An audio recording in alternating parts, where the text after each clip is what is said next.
bonsoir à tous. À la une de ce journal, de nouveaux foyers d'infection au Covid-19 sont observés sur des campus scolaires à Bafoussam. 10 cas positifs ont été détectés parmi les élèves inscrits en classe de terminale dans un lycée.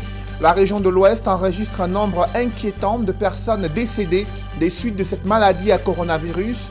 Ces chiffres effroyables peinent à susciter une prise de conscience sur les populations. On fait le point en ouverture de ce journal. Après une saisie record de 6000 litres de carburant issus de contrebande, un constat est fait, cette activité illégale prospère dans la région du littoral. Comment réussissent-ils à passer la frontière et le contrôle routier présent sur les différents axes au Cameroun? C'est un grand reportage à suivre au cœur de ce journal.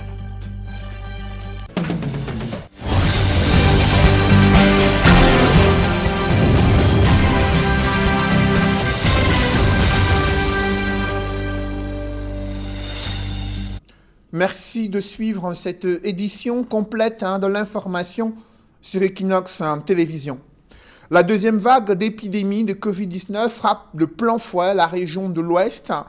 Les campus scolaires des lieux publics sont devenus de grands foyers d'infection, résultat de nombreux cas positifs enregistrés et une létalité plus inquiétante selon les autorités sanitaires. On fait le point avec le CLED Sakem. Que les derniers tests ont donné des familles entièrement contaminées. Et c'est grâce à ces tests-là que les parents ont été sauvés. Lycée bilingue de Bafoussam. Ici, les élèves sont soumis au respect des mesures barrières édictées par le gouvernement camerounais. Distanciation sociale, port de masque, l'utilisation du gel hydroalcoolique, l'eau étant devenue une denrée rare depuis quelques semaines dans cette partie du pays. La deuxième vague de la pandémie à coronavirus oblige, surtout que dans cet établissement, la situation est préoccupante. Au lycée bilingue, en ce qui concerne le coronavirus, nous prenons suffisamment de dispositions, mais aussi nous prenons les devants pour pouvoir tester nos enfants, afin que l'hécatombe n'arrive aux parents de ces enfants le moment venu. Donc nous avons pris sur nous, avec le médecin scolaire, de tester 2 terminales C. Et dans les 2 terminales C, nous avons eu 10 cas. Il nous reste à tester lundi prochain tout le personnel et toutes les autres classes pour nous assurer que le Covid ne fait pas son chemin dans notre établissement. Le vacarme assourdissant d'hier dans certaines cours de récréation a laissé place à un calme précaire. Des mesures plus contraignantes sont édictées aux élèves. D'autres enseignants sont même allés jusqu'à donner quelques astuces à leurs apprenants pour prévenir cette maladie. La directrice a dit qu'on boit l'eau chauffée. On mange le njija qui n'est pas épicé. On mange l'ail. La directrice a dit qu'on rentre de l'école, on chauffe de l'eau, on boit, on mange l'ail avec l'oignon. La recrudescence de cette pandémie préoccupe le personnel de santé de la région de l'Ouest, en conclave dans la capitale régionale de l'Ouest. Au total, déjà, nous avons enregistré au niveau de la région sanitaire de l'Ouest environ 2200 cas positifs jusqu'à l'heure actuelle et environ 100 décès. Mais ce qui est important de signaler, c'est qu'au cours des 2 derniers mois, nous avons déjà enregistré presque le tiers des cas positifs que nous n'avons enregistrés l'année dernière, ainsi que les décès. Ce qui veut dire que COVID is back in our region. Et cette fois-ci, j'ai peur que cette nouvelle phase soit beaucoup plus létale, parce que nous enregistrons beaucoup de décès. L'autorité sanitaire invite les zones des médias, le personnel de santé à reprendre avec la sensibilisation, la mobilisation sociale des populations autour des mesures d'hygiène qui sont édictées par l'Organisation mondiale de la santé. Toujours dans ce chapitre consacré à la lutte contre la pandémie du coronavirus, malgré les décisions prises par les autorités administratives indiquant qu'il devrait y avoir une réouverture des écoles maternelles dans l'arrondissement de Douala 1er, comme vous le constatez en image. Ces écoles sont restées fermées. Pas de cours ce mercredi matin, malgré la sortie du délégué régional de l'éducation de base, laquelle sortie avait exigé la réouverture dès ce jour. C'est plutôt lundi prochain, lundi 8 mars, que les enfants devraient reprendre le chemin des classes. Il faut préciser que des équipes spéciales ont procédé à la désinfection des différents établissements scolaires maternels durant la journée de mardi. Des prescriptions spéciales également ont été données aux directrices d'école. À cet effet, je vous invite à suivre Marceline Bika, elle est directrice de l'école maternelle bilingue à Grand Moulin, dans le 1er arrondissement de Douala. Il nous a réenvoyé une autre note qui nous faisait savoir que nous devions reprendre l'école le lundi 8 mars 2021 à 7h30. Pendant cette semaine, nous, le corps enseignant, nous devions être à l'école. Et nous avons reçu les agents d'entretien par rapport à la désinfection hier. Et ce matin, vous voyez, nous sommes là parce que nous aimons notre travail. Et si ce n'était pas cette maladie, nous ne serions pas en train de faire partie des enfants hors de l'établissement. Mais qu'à cela ne tient, lundi matin, lundi 8 mars 2021, nous serons là avec nos enfants parce que nous les aimons. Vous l'avez peut-être observé dans la ville de Douala, les trottoirs sont très prisés pour l'exposition et la vente des produits divers, ce qui contraint des piétons à marcher sur la chaussée, laquelle chaussée est souvent elle aussi prise d'assaut par des commerçants.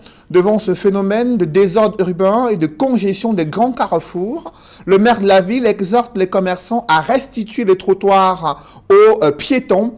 Les concernés sont farouchement opposés à cette idée de décongestion des trottoirs. C'est le constat que font Sédek Chouna et Sédek Ding dans ce reportage. J'ai dit qu'on va discuter, mais on libère d'abord. Le trottoir ne vous appartient pas. C'est une déclaration qui sonne comme un premier tir de sommation. Le maire de la ville de Douala, Roger Mbassa-Diné, a tenu à rester ferme sur ses positions quant au fait de décongestionner les trottoirs de la ville de Douala, devenus en l'espace de quelques années la propriété des commerçants. Une campagne baptisée « Restituer les trottoirs aux piétons » qui commence par une sensibilisation des commerçants occupant anarchiquement le passage piéton, comme ici à l'avenue du 27 août, à Akwa, dans le 1er arrondissement. Là aujourd'hui nous sommes arrivés au point où on ne peut même plus flâner devant les vitrines, tellement les trottoirs sont occupés. Donc, il s'agit de restituer les trottoirs piétons. Ça veut dire pas de commerce, zéro parking, pas de véhicules qui garent sur le trottoir. Le trottoir exclusivement réservé aux piétons. C'est une campagne que nous avons voulu de longue haleine. Ça veut dire que ce n'est pas un coup d'épée dans l'eau. Donc on est là avec des fiches d'enquête pour pouvoir enregistrer tout cela qui se trouve aux embordures du trottoir pour être sensibilisé, pour pouvoir être restitué dans les prochains jours. Oui, mais voilà, une énième tentative des pouvoirs publics qui semble déjà se heurter à la réticence des commerçants qui vont en cette campagne, une volonté manifeste de la mairie de la ville de les empêcher de gagner leur pain quotidien. On va discuter. Nous avons des familles, nous avons des enfants. Non, ce n'est pas ça. Ce n'est pas ça. Ça ne vous donne pas le droit de parler du trottoir. Le trottoir ne vous appartient pas. Je ne parle pas de moi, je parle d'un cas général. Mais vous n'êtes pas le seul à avoir une famille. Donc ce n'est pas un droit. Mais je voudrais savoir si entre-temps, on a proposé quelque chose. Il n'y a pas entre-temps. On libère d'abord et on discute après. On meurt. Ceux qui mourront vont mourir, après on va continuer, il n'y a pas de souci. Ça me pose vraiment un grand problème. Vu qu'on a les diplômes, on ne parvient pas à avoir d'emploi. On se rabat dans les marchés pour pouvoir trouver notre pain quotidien. Si des gens nous enlèvent ici, je crois que ça sera très difficile parce que bien qu'on exerce même le métier, on ne parvient pas à joindre les deux bouts. Cependant, le docteur Roger Mbassa-Diné n'en démord pas. Il est plus que temps d'agir. Nous allons progresser pas à pas. C'est pour ça qu'au départ, nous avons pris un petit nombre d'axes. Parce que nous voulons passer et repasser et repasser pour être certain qu'avec les commerçants, c'est bien compris. Celui qui s'installe, ce sera ses risques et périls. Une campagne de sensibilisation qui s'étendra sur plusieurs semaines sur les grands axes routiers de la ville de Douala et sera suivie d'une phase répressive. Restons dans la ville de Douala où 2 présumés voleurs de véhicules ont été mis aux arrêts.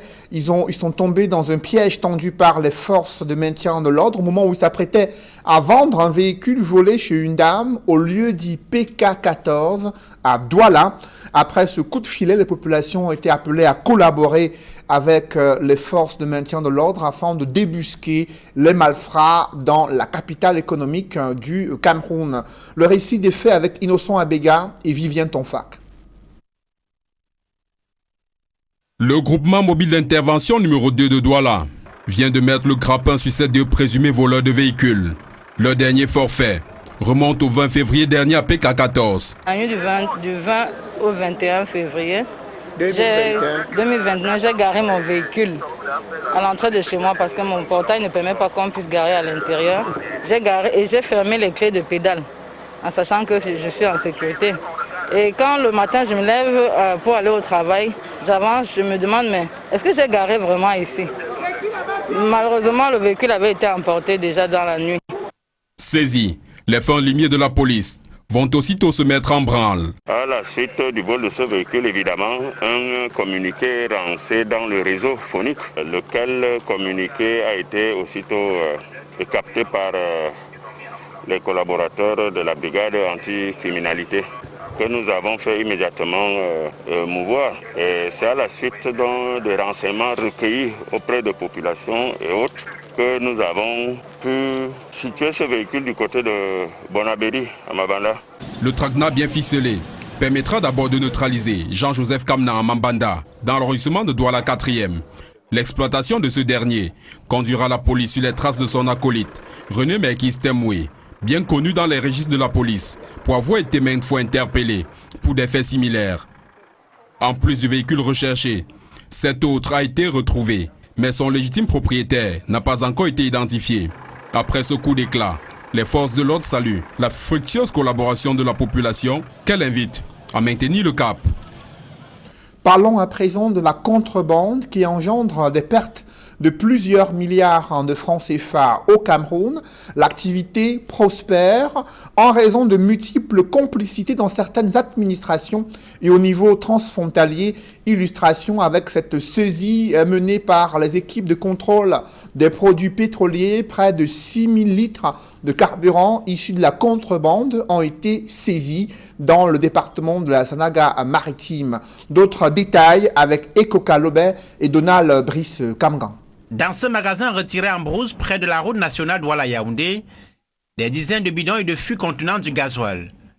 La cache de ces produits issus de la contrebande est découverte par cette équipe de la Brigade nationale de contrôle des produits pétroliers du ministère de l'eau et de l'énergie.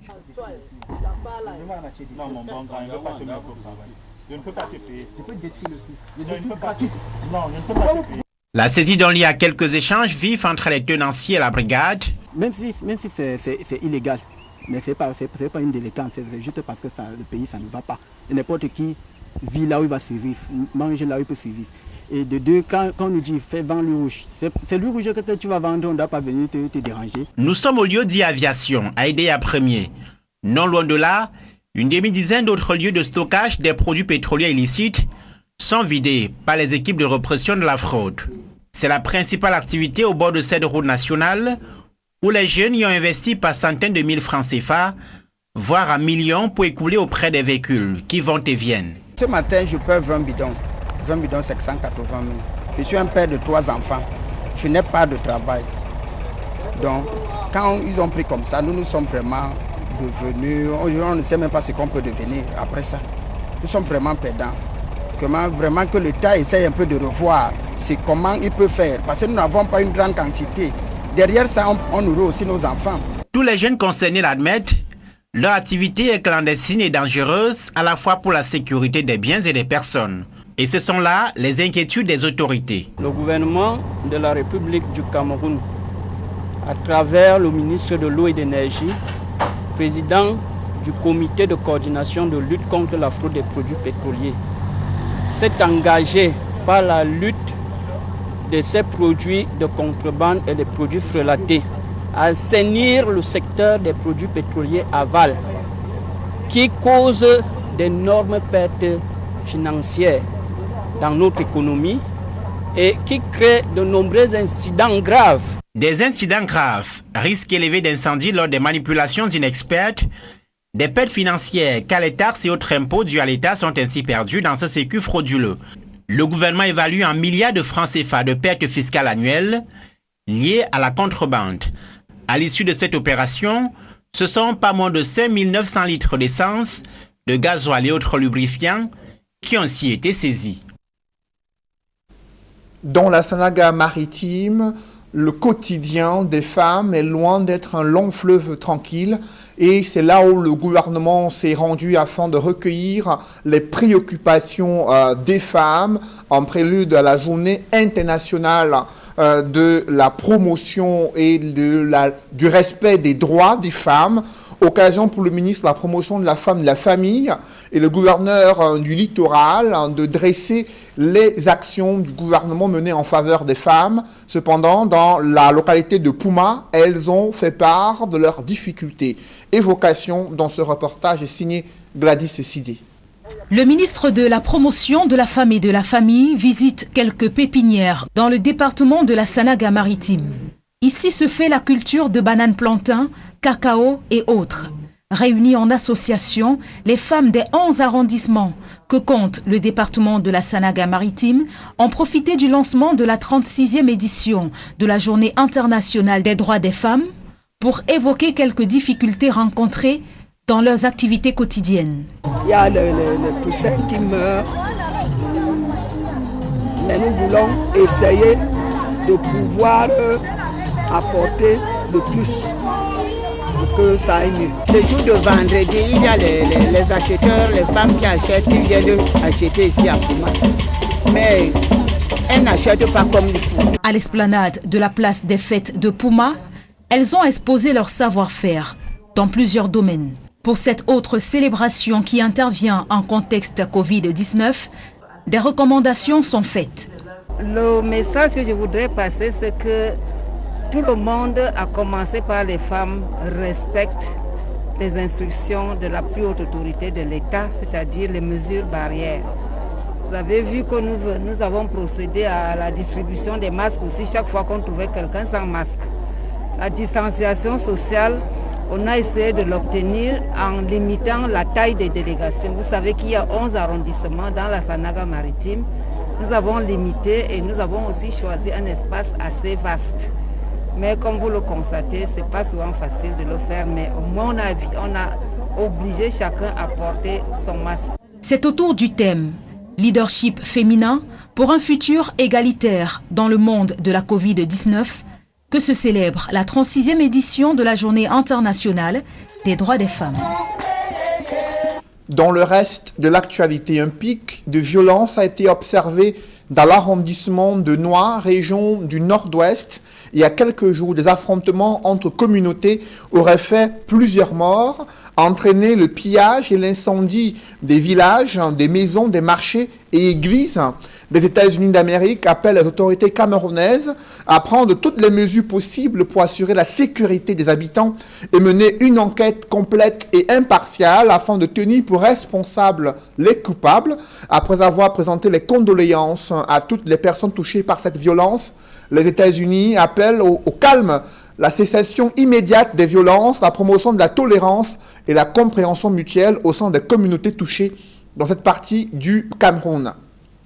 Alors que le pays éprouve des difficultés de trésorerie liées aux conséquences économiques du Covid-19 et la lutte contre le terrorisme, la gestion des dépenses sécuritaires est une préoccupation au sein du haut commandement militaire. Dans le cadre des réformes du régime financier au Cameroun, de nouvelles règles d'orthodoxie ont été vulgarisées lors d'une session de formation des responsables du ministère de la Défense. Compte rendu, Joël Essengue et Guizogo. Dans un contexte difficile marqué par les conséquences du Covid-19 dans l'exécution budgétaire, le ministère de la Défense indique rechercher malgré tout la performance. Pour y arriver, c'est une session de renforcement des capacités des acteurs de la chaîne de performance dans ce département ministériel qui vient de se tenir à Yaoundé.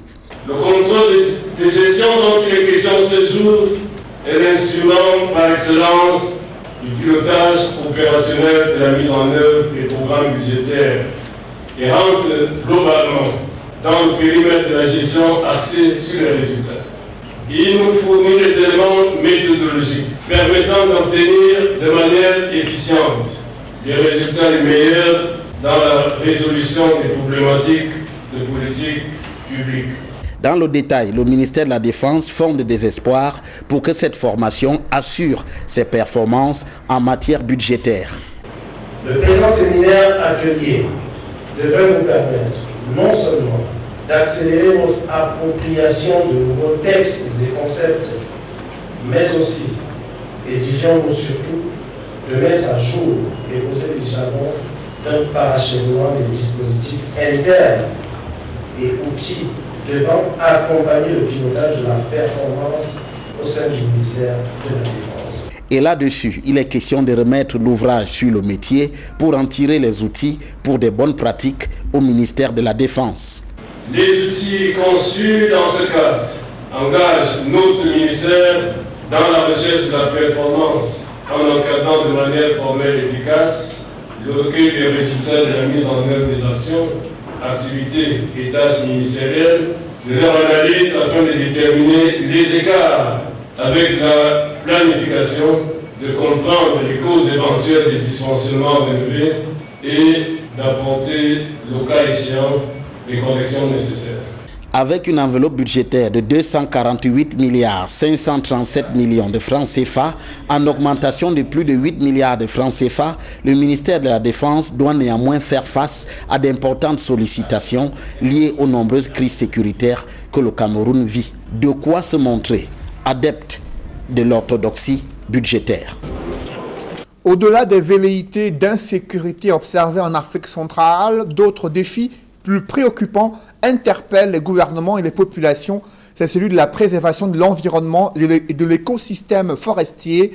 Les différentes commissions en charge de la surveillance de la biodiversité se sont réunies à Douala afin d'examiner et d'évaluer les réformes mises en œuvre pour lutter à la fois contre le réchauffement climatique et la destruction de l'écosystème forestier en Afrique centrale. D'autres détails avec Donald Brice Kamgan. Le trafic des espèces fauniques est devenu la 4e activité criminelle du monde, derrière celui de la drogue, la contrefaçon et le trafic des êtres humains.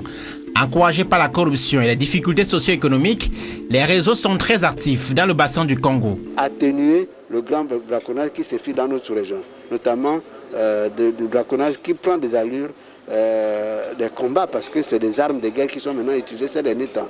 Comment le faire face à cette situation et comment atténuer pour essayer de conserver cette biodiversité qui nous est chère. Plus globalement, les conséquences de l'exploitation abusive des ressources forestières s'observent au quotidien, nuisance à la sécurité nationale, au développement et au bien-être des communautés.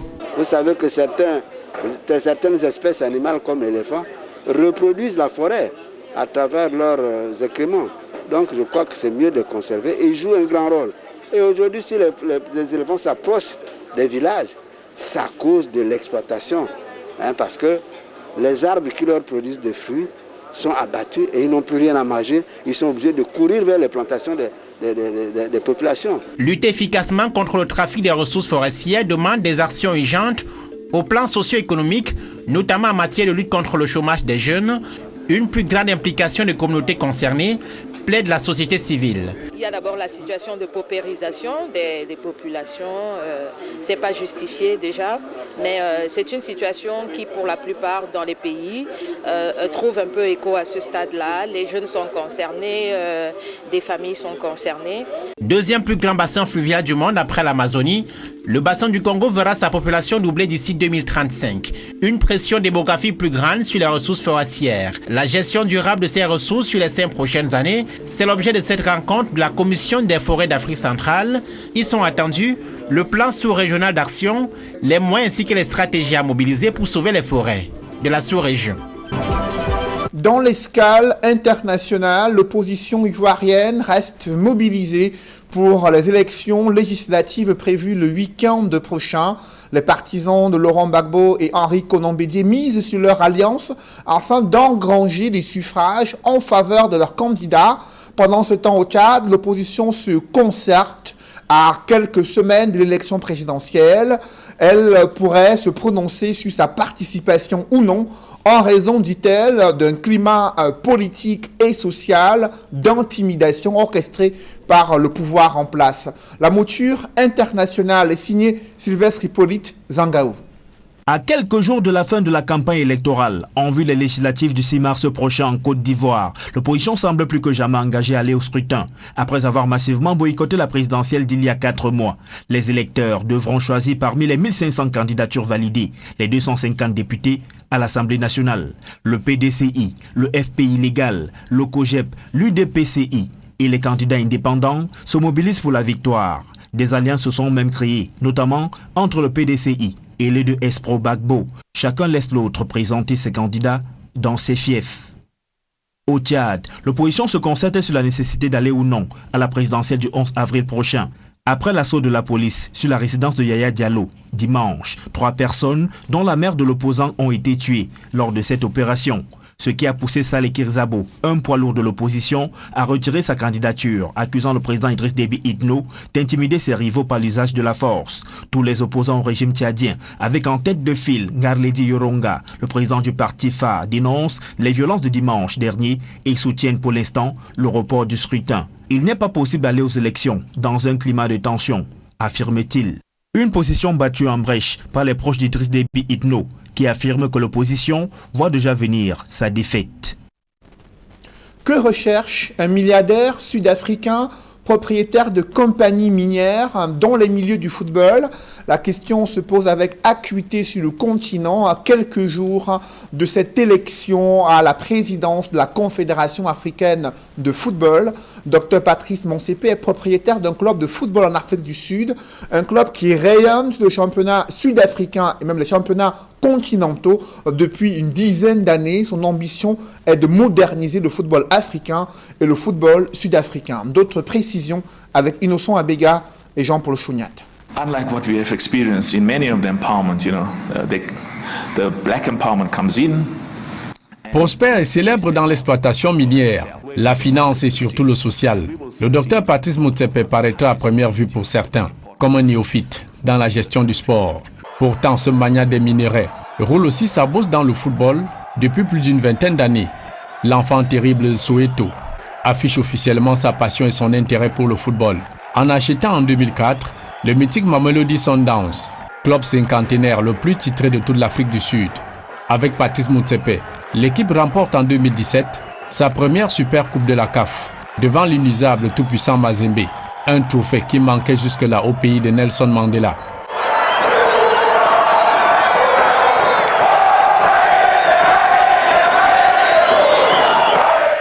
These boys are soldiers. They play football the proper way. Pito inspires millions of us. And for me, I always say that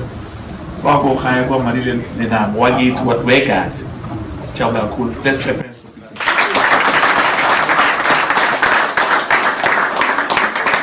Where's Roland? And where's Wendell? Come with. You know, look, Minister, this is a South African outfit. Everyone to the African Champions League final here at the Super Stadium, the Lucas Moripe Stadium in Atchesville. Mamelodi Sundowns against Zamalek. Et en 2016, les Mamelodi glanent le deuxième trophée continental de la nation arc-en-ciel, la prestigieuse Ligue des Champions, battant surtout en finale l'impitoyable Zamalek d'Égypte, soit 21 ans après l'exploit des Orlando Pirates de 1995. Yaslafo is onside. Oh, what a cracker! What an absolute cracker! Anthony Lafort. Ce rayonnement international du football sud-africain est acquis au prix des sacrifices sans compter de Patrice Motsepe l'humaniste, avec des milliards de rentes dépensés pour la cause du football. Sur le plan national, des 13 titres du championnat sud-africain, les Sundowns ont engrangé 7 depuis l'achat du club, détenant surtout 5 consécrations d'affilée, 2016, 2017, 2018 et 2020. Et dans la préparation de la Coupe du Monde de 2010, aux côtés de Danny Jordan, l'actuel président de la Fédération sud-africaine de football, Patrice Motsepe avait su jouer à fond sa partition dans l'organisation et la réussite de la première grande fête mondiale de football sur le continent, pourtant affublé en son temps de tous les scénarios d'échecs inimaginables d'une première expérience de la messe mondiale du football sur les terres d'Afrique. Patrice Motsepe est donc un homme de terrain, pétri d'expérience, qui tient à aller implémenter sa vision du football africain à la CAF, une fois élu le 12 mars prochain. Mesdames, Messieurs, c'est la fin de ce journal. Merci de l'avoir suivi. Juste après cette édition de 20h, retrouvez Serge Alain Otto et ses invités en direct de Yaoundé pour le débrief du journal sur le plateau d'Equinox Soir.